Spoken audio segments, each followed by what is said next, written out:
Au niveau européen, un cadre commun est en cours de définition. Les eurodéputés se sont prononcés le 29 avril dernier sur la mise en place d'un certificat vert numérique d'ici fin juin.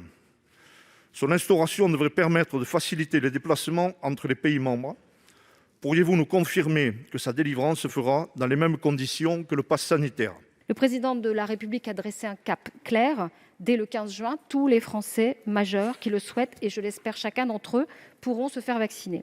Cette situation donc ouvre la possibilité d'un pass sanitaire à l'inverse du passeport vaccinal, qui n'est pas uniquement lié donc à l'acte de vaccination, mais bien qui portera sur toute et qui sera accessible par votre téléphone, qui listera les tests PCR, les tests positifs de moins de 3 mois, ainsi que les certificats de vaccination.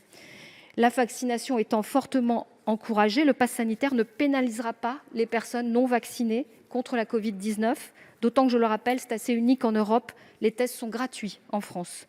Au niveau européen, la mise en place d'un certificat sanitaire permettant aux citoyens européens de voyager au sein de l'Union est en train d'être débattue. Et puis, plusieurs compagnies aériennes envisagent également d'utiliser ces passeports sanitaires pour les vols hors de la France.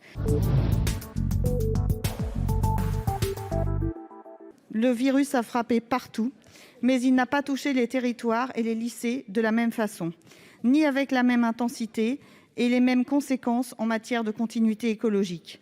Même si la France a connu un maintien du nombre de jours d'école remarquable par rapport aux autres pays depuis le début de la pandémie, face à ces constats, Monsieur le ministre, faut-il prévoir un contrôle continu généralisé ?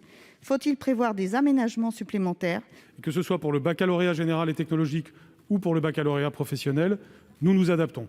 Vous avez noté les plus importantes de ces adaptations récentes, notamment le fait d'avoir transformé en contrôle continu les épreuves terminales qui étaient prévues en mars. Et puis il reste devant nous, pour le baccalauréat général et technologique, l'épreuve de philosophie écrite et le grand oral. Comme vous l'avez dit, j'ai reçu hier par visioconférence les organisations lycéennes.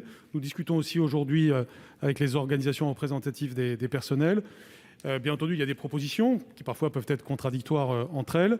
Notre objectif, c'est aussi de maintenir la valeur du diplôme. Notre objectif, c'est évidemment d'amener les élèves vers la réussite. C'est le seul et unique objectif, et de le faire dans des conditions qui leur soient bonnes.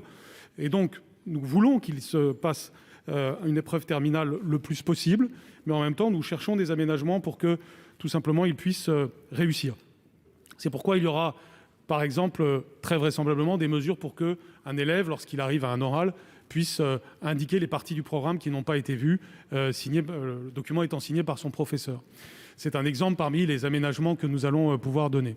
Nous continuons à discuter, donc je ne peux évidemment pas vous donner maintenant la suite, d'autant plus que c'est un petit peu complexe, parce qu'il y a aussi le baccalauréat professionnel avec ses spécificités, les épreuves de français de première.